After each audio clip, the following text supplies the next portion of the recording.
சுழன்றும் ஏற்பின்னது உலகம், அதனால் உழந்தும் உழவே தலை. பல தொழில்களை செய்து சுழன்று கொண்டிருக்கும் இந்த உலகம் ஏர்த்தொழிலின் பின்னேதான் சுற்ற வேண்டியிருக்கிறது. எனவே எவ்வளவுதான் துன்பம் இருப்பினும் உழவு தொழிலே சிறந்தது. தலைநகர் டெல்லியில் விவசாயிகள் செய்யும் போராட்டமானது உலக அரங்கில் முக்கியமான பேசுபொருளாக மாறியுள்ளது. ஆனால் வெகு சிலருக்கே விவசாயிகள் ஏன் போராடுகிறார்கள் என்பது தெரியும். இந்தியாவில் விவசாயம் ஏன் முக்கியத்துவம் வாய்ந்தது? இந்திய பொருளாதாரத்தில் வேளாண்மை இன்றியமையாத ஒன்றாகும். உலகின் 2 தலை சிறந்த விளைபொருள் உற்பத்தியாளர்களுள் இந்தியாவும் ஒன்று. இந்தியாவில் உள்ள மொத்த வேலை வாய்ப்புகளில் ஏறத்தாழ 52% வேளாண் துறையை சார்ந்துள்ளது மற்றும் மொத்த உள்நாட்டு உற்பத்தியில் 14% வேளாண் துறையை சேர்ந்தது. இந்தியாவில் வாழும் 3/2 பங்கு மக்களின் வாழ்வாதாரத்தை வேளாண் துறையே பூர்த்தி செய்கிறது. இப்போது நடக்கக்கூடிய பிரச்சனை என்ன? பஞ்சாப் மற்றும் ஹரியானா பகுதியை சேர்ந்த விவசாயிகள் மத்திய அரசால் நிறைவேற்றப்பட்ட 3 வேளாண் மசோதாக்களை எதிர்த்து போராடி வருகின்றனர். விவசாயிகள் டெல்லியை விட்டு நகராமல் தீர்க்கமாக அடுத்தடுத்த போராட்ட களங்களை திட்டமிட்டுக் கொண்டிருப்பதால் சூழல் சற்று கடினமாகவே உள்ளது. பஞ்சாப் மற்றும் ஹரியானா விவசாயிகள் பொது கொள்முதல் மற்றும் குறைந்தபட்ச ஆதரவு விலையை பெரிதும் சார்ந்திருக்கக்கூடியவர்கள். 2017, 2018 மற்றும் 2018-19 ஆகிய ஆண்டுகளின் கணக்கின்படி பஞ்சாப் மற்றும் ஹரியானா பகுதிகளில் 88% நெல் உற்பத்தியும் 70% கோதுமை உற்பத்தியும் பொது கொள்முதல் சார்ந்தே அமைந்தன. குறைந்தபட்ச ஆதரவு விலை என்றால் என்ன? வேளாண் விஞ்ஞானி MS சுவாமிநாதன் தலைமையில் அக்டோபர் 2004 விவசாயிகளின் சிக்கல்களையும் அதற்கான தீர்வுகளையும் கண்டறிய விவசாயிகளுக்கான தேசிய கூட்டமைப்பு நிறுவப்பெற்றது. அக்டோபர் 2006 அந்த கூட்டமைப்பு சமர்ப்பித்த இறுதி அறிக்கையின் முக்கியமான பரிந்துரை என்னவென்றால், எல்லா பயிர்களுக்கும் அதன் உற்பத்தி விலைக்கு மேல் 50% வைத்து குறைந்தபட்ச ஆதரவு விலையை நிர்ணயிக்க வேண்டும் என்பதுதான். குறைந்தபட்ச ஆதரவு விலை என்பது விவசாயிகளிடமிருந்து விளைபொருட்களை நேரடியாக வாங்கிக் கொள்ள அரசு நிர்ணயித்துள்ள விலையாகும். விவசாயிகள் தங்களின் அறுவடை காக்கும் செலவை விட சந்தையில் விலை குறைவாக இருக்கும் பொருட்கள் அவர்களுக்கு குறைந்தபட்சம் லாபத்தை பெற்றுத்தந்து அவர்களை பாதுகாக்கும் வீதம் நிர்ணயிக்கப்பட்டதே இந்த விலை. MS சுவாமிநாதன் கமிட்டியின் பரிந்துரைகள் நேர்மையான நோக்கில் அமல்படுத்தப்பட வேண்டும் என்பதே விவசாயிகளின் கோரிக்கையாகும். விளைபொருள் விற்பனை ஒழுங்குமுறை கூடங்கள் APMC என்றால் என்ன? விளைபொருள் விற்பனை ஒழுங்குமுறை கூடங்கள் என்பது விவசாயிகளை தங்கள் விளைபொருட்களை மிக குறைந்த விலைக்கு விற்க வேண்டும் இடைத்தரகர்களை தவிர்க்கும் வண்ணம் அரசினால் நிறுவப்பெற்ற சந்தை அமைப்பாகும். அத்தனை விளைபொருட்களும் சந்தைக்கெடுத்து வரப்பெற்று அதன் விற்பனை ஏலத்தின் மூலம் நடைபெறும். மண்டி எனப்படும் சந்தைகள் மாநிலங்களின் வெவ்வேறு பகுதிகளிலும் அமைந்திருக்கும். வியாபாரிகளுக்கு இந்த சந்தையில் வர்த்தகம் செய்வதற்கான உரிமங்கள் வழங்கப்பட்டிருக்கும். பல்பொருள் அங்காடி உரிமையாளர்கள், மொத்த வியாபாரிகள் ஆகியோர் இந்த மண்டிகளில் நேரடியாக விவசாயிகளிடமிருந்து வாங்க உரிமை கிடையாது. ஒப்பந்த முறையிலான வேளாண்மை என்றால் என்ன?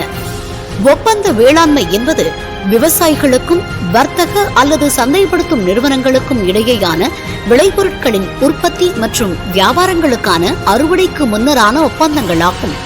இந்த முறை வியாபாரிகள் விளைச்சலுக்கு தேவையான உள்ளீடுகளையும் தொழில்நுட்ப ஆலோசனைகளையும் வழங்கும் வண்ணம் வழிவகுக்கிறது. இந்த ஏற்பாடு வியாபாரிகளுக்கு ஏற்ற தரத்திலும் எண்ணிக்கையிலும் பொருட்களை விளைவிக்க விவசாயிகளையும் அதேபோல் விளைச்சலுக்கு தங்களுடைய உதவிகளை செய்ய வியாபாரிகளையும் தூண்டும் வண்ணம் அமைந்துள்ளது. அத்தியாவசிய பொருட்கள் சட்டம் என்றால் என்ன? இந்திய பாராளுமன்றத்தில் நிறைவேற்றப்பட்ட அத்தியாவசிய பொருட்கள் சட்டம் என்பது குறிப்பிட்ட பொருட்களின் அல்லது விளைபொருட்களின் வழங்கலை பதுக்கல் மற்றும் கருப்பு சந்தைகளிலிருந்து பாதுகாத்து பொதுமக்களின் வாழ்க்கையை பாதிக்காத வண்ணம் உறுதி செய்வதாகும். வெவ்வேறு போட்டித் தேர்வுகளுக்கு படிக்கும் மாணவர்கள் அறிய வேண்டியவற்றை இத்தலைப்புகளின் கீழ் காண்போம். விவசாய சந்தைப்படுத்துதலின் முக்கியத்துவம், 3 வேளாண் சட்டங்களையும் ஆராய்தல். இந்நிலையில் அரசு என்ன செய்ய வேண்டும்? வேளாண் சந்தைப்படுத்துதல் முறையின் முக்கியத்துவம். சந்தைப்படுத்துதல் முறை விளைபொருட்களின் கொள்முதலிலிருந்து அது இறுதியாக நுகர்வோரையோ தொழிற்சாலைகளையோ வியாபாரிகளையோ சென்றடையும் வரை அத்தனை செயல்களையும் உள்ளடக்கியது. இது சேமித்தல், நுகர்தல், போக்குவரத்து உள்ளிட்ட செயல்பாடுகளையும் உள்ளடக்கியது. முக்கியத்துவம்: விவசாயிகளுக்கு நியாயமான விலையை கொடுத்து 2022க்குள் அவர்களின் வருமானத்தை 2 மடங்காக பெருக்க வேண்டும். அறுவடைக்கு பிந்திய இழப்புகளால் 20-30% பழங்கள் மற்றும் காய்கறிகள், அதேபோல் 8-10% உணவு தானியங்கள் வீணாகிறது. உணவு பதப்படுத்துதல் துறையில் வளர்ச்சி சாத்தியமாகும். வேளாண் துறையில் முதலீடுகளை பெருக்க விவசாயிகள் உரங்கள் மற்றும் விதைகளை மலிவு விலையில் வாங்க வழிவகை செய்கிறது. வேளாண் தொழில் மற்றும் அதன் ஏற்றுமதியை ஊக்குவிக்க ஒப்பந்த அடிப்படையிலான விவசாயம் காலம் கடந்து தீர்க்க முடியாத ஒரு பிரச்சனையாக உள்ளது. இந்தியாவை பொறுத்தமட்டில் சிறு மற்றும் குறு விவசாயிகள் ஒப்பந்த விவசாயத்திலிருந்து தவிர்க்கப்பட்டவர்களாகவே உள்ளனர். அவர்களுடைய பிரச்சனைகளுள் முக்கியமானது ஒருதலைபட்சமான செயற்பாடுகள், அதாவது பெரும் ஒப்பந்த நிறுவனங்களின் ஒப்பந்தங்கள், காலம் தாழ்த்தப்பட்ட கட்டணங்கள், காலம் கடந்த மறுப்புகள், ஏமாற்றங்கள் உள்ளிட்டவையை சொல்லலாம். 3 சர்ச்சைக்குரிய சட்டங்கள். விவசாயிகளின் விளைபொருள் வியாபாரம் மற்றும் வர்த்தக சட்டம் 2020.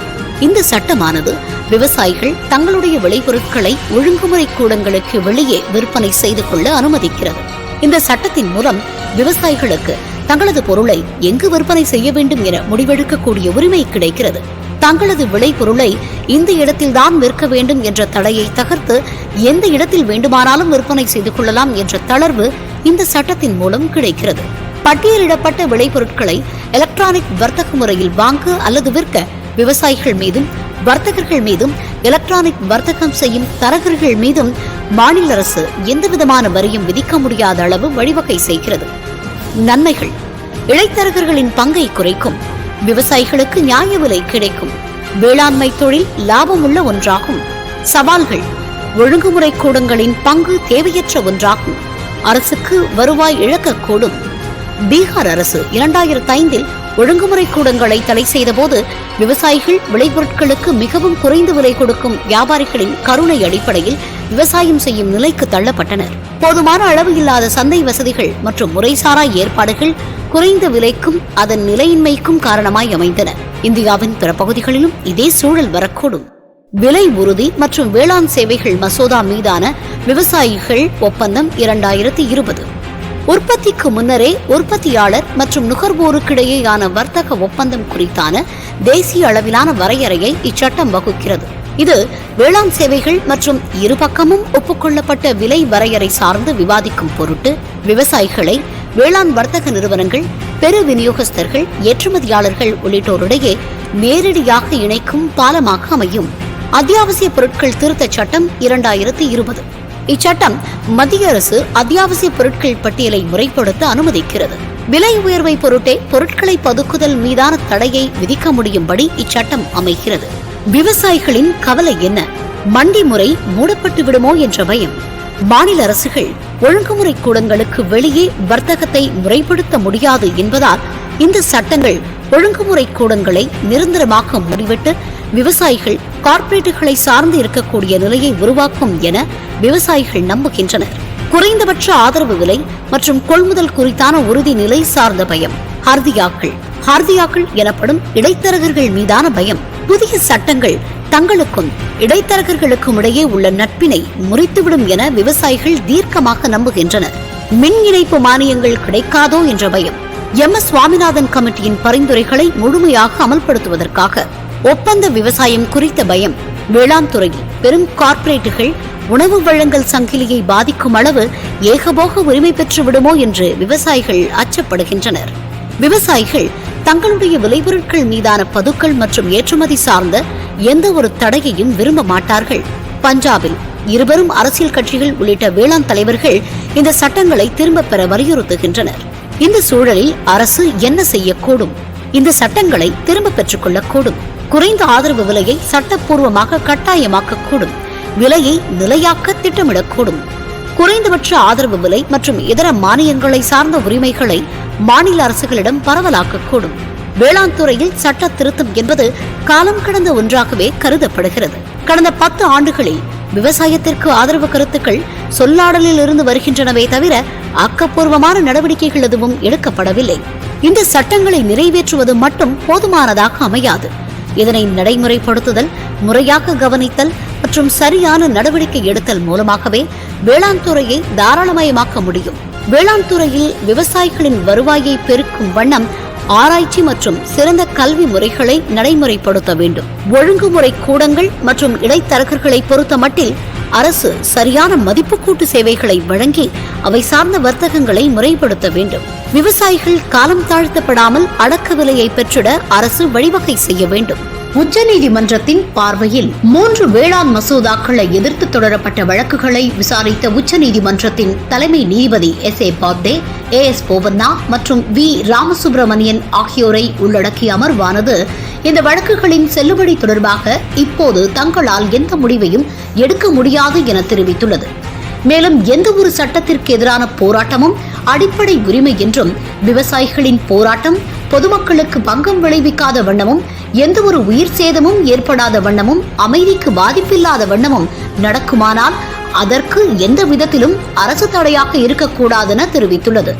இந்த சட்டங்கள் குறித்து ஆலோசிக்க மற்றும் அது சார்ந்த முடிவுகளை பரிந்துரைக்க சாய்நாத் மற்றும் பாரதிய கிசான் சங்கத்தை சார்ந்த நிர்வாகிகளை உள்ளடக்கிய கமிட்டி ஒன்றை அமைக்கலாம் எனவும் கூறியுள்ளது.